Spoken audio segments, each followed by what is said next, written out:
আসসালামু আলাইকুম। আলহামদুলিল্লাহ দীর্ঘ অনেক দিন পর আমাদের বাড়িতে ধান নেওয়ার জন্য গাড়িগুলো আসছে। গাড়ি কিন্তু একটু সোনার হরিণ হয়ে গেছে। গাড়ির সোনার হরিণ হওয়ার কারণটা হচ্ছে গিয়ে এখন যে কালবৈশাখী ঝড়, এই মাসে কিন্তু এর ধরনের বৃষ্টি হয় না। তো আমাদের এইদিকে এখন কিন্তু বাংলাদেশে প্রচুর পরিমাণে বৃষ্টি হতেছে, ঝড় হতেছে। সবাই ধান নিয়ে একটা বিতৃষ্ণ অবস্থা আছে। আমরা কিছু ধান করলাম অল্প পরিমাণ, তো ধান নিয়ে আমরাও এত কষ্টে আছি। তো ধান নেওয়ার জন্য গাড়ি কিন্তু আসলে পাওয়া যাচ্ছে না। তো আমাদের কাকারা কিন্তু অনেক পরিমাণে ধান করেছে, তো ওদের গাড়ি ওদের ধান নেওয়ার জন্য আসছিল গাড়িটা। তো এই জন্য বলতেছি ধান এগুলো নিল, এগুলো নিতে হবে, সবগুলো আমাদের ধান। তো ওদের ধান কই আমাদের ধানগুলো নিয়ে নিল আর কি। কারণ আমাদের এখানে তো পাই অল্প পরিমাণ ধান, তো এই ধান নেওয়ার জন্য তারা বাড়িতে আসে না। যাক, তারপর অনেক কষ্টের পরে এরা আসছে, বড় গাড়ির গতিকে আসছে। আমাদের এদিকে রোড পরিমাণ যে খারাপ, তবে এবারে মাশাআল্লাহ দিল প্রচুর পরিমাণে ইরি ধান হয়েছে আল্লাহর রহমতে। যে 8 মাস কোনো বৃষ্টি ছিল না, বাদল ছিল না, সোয়াবিনও ভালো হয়েছে, ধানও ভালো হয়েছে। আমাদের আলহামদুলিল্লাহ অনেক ভালো পরিমাণে ধান হয়েছে। সবার, শুধু আমাদের নয়, আমাদের এবার নোয়াখালীতে প্রচুর পরিমাণে দান হয়েছে।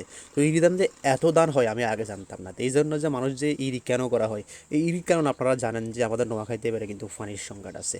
পানির কারণে আমাদের ডিপবদ্ধ হয়েছে, শুধু আমাদের না, পুরো সুবর্ণচর নোয়াখালীতে এটাকে নিয়ে অনেক বড় নিউজ হয়েছিল। তো এই ইরির কারণে আমাদের পানি এখনও ওঠে না, বা এখনও কম ওঠে, অনেক ডিপবদ্ধ হয়েছে। যেগুলো কোনো সময় বদ্ধ হয় নাই, এগুলো এবার বদ্ধ হয়েছে। তো এরই একদিকে লাভ আছে, আবার অন্যদিকেও কিন্তু লসও আছে। লস বলতে কি, এরিতে যে পরিমাণে খাটনি লাগে বাউরে, এত খাটনি, আপনি যত খাটনি দিবেন তত ভালো হয় আর কি। পানি দেওয়া লাগে, সার দেওয়া লাগে, টাইম টু টাইম চাইতে হয় পানি আসি কি না, এ ধরনের সব কিছু খেয়াল রাখতে হয়, তাহলে এই ধরনের ভালো ধান হয় আর কি। তো মানুষ যে বলা হয় এই ধান এত ভালো কেন হয়, যে এখানে কিন্তু খরচা বেশি, সারও আছে। প্রতি সপ্তাহে আগামাতা বা এক সপ্তাহ মাসে সার দিতে হয়, না হলে ধান ভালো থাকে না, ধান কালো থাকে না। তো এগুলো সবগুলো পরিশ্রম মিলে অনেক পরিশ্রম।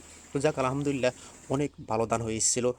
আমাদেরও ভালো ধান হয়েছিল, আমরা বেশি করি নাই। আমি নতুন হিসেবে টেস্ট করলাম কি আসলে আমাদের কি শ্বাস হবে কি না। কারণ আমি তো, আপনারা জানান যে আমি স্যারকে বার গিয়েছিল, ওগুলো ছেড়ে দিয়ে এখন উদ্যুক্ত হওয়ার জন্য বাড়িতে চলে আসছে। ইনশাল্লাহ দিলে হব, যেটাতে এখানে আসছি এখান থেকে সফল ইনশাল্লাহ আসবে। তো একটু কষ্ট হবে। তো আমাকে দিয়েছে দানের যে লাই হয় আর কি, মনে হয় এক লাইতে 1 মণ করি হবে, এমন কিছু হবে। কারণ এটা ইয়ে রাখার জন্য, গিট দেওয়ার জন্য বলতেছে।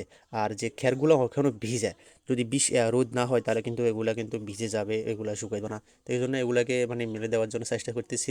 কারণ খ্যারেরও কিন্তু সোনার হরিণের মতো, খ্যারের যে দাম, খ্যার এক কানিতে খ্যার প্রায় 40,000 টাকা করে খ্যার বিক্রি করা হয়। তো খ্যারগুলো যত্ন নিতে হবে, ধানের যেরকম যত্ন নিতে হবে খ্যারের যত্ন নিতে হবে। আমাদের এদিকে খ্যারের প্রচণ্ড দাম, খ্যার যদি নষ্ট হয়ে যায় তাহলে কিন্তু গরু হালাবদ্ধ হয়ে যাবে। তো এগুলাকে ঠিকঠাক করে শুকায় টুকায় চিন দিয়ে নিতে হবে। কেন, যেহেতু ইনশাল্লাহ দিলে আমাদের 3টা গরু আছে, আপনারা জানেন আমাদের 3টা গরু আছে। গরুর জন্য এগুলাকে সুন্দর করে শুকিয়ে তারপর রাখতে হবে। তো এখন সিস্টেম সুন্দর হয়ে গেছে, কারণ কি মানুষ ডিজিটাল হয়ে গেছে, যে বড় বড় মেশিনগুলো আছে এগুলোর দিকে এত বেশি কষ্ট করা লাগে না, অল্পতেই আর আমাদের ধানগুলা নেওয়া শেষ হয়ে গেছে। তো এখন তারা যে তাদের সাথে কথা হয়েছে, ওই যুক্তিতে তারা ধান নিতেছে। তাদেরকে প্রতি মনকে 2.5 কেজি করে দেওয়া হবে, এটা নিয়ে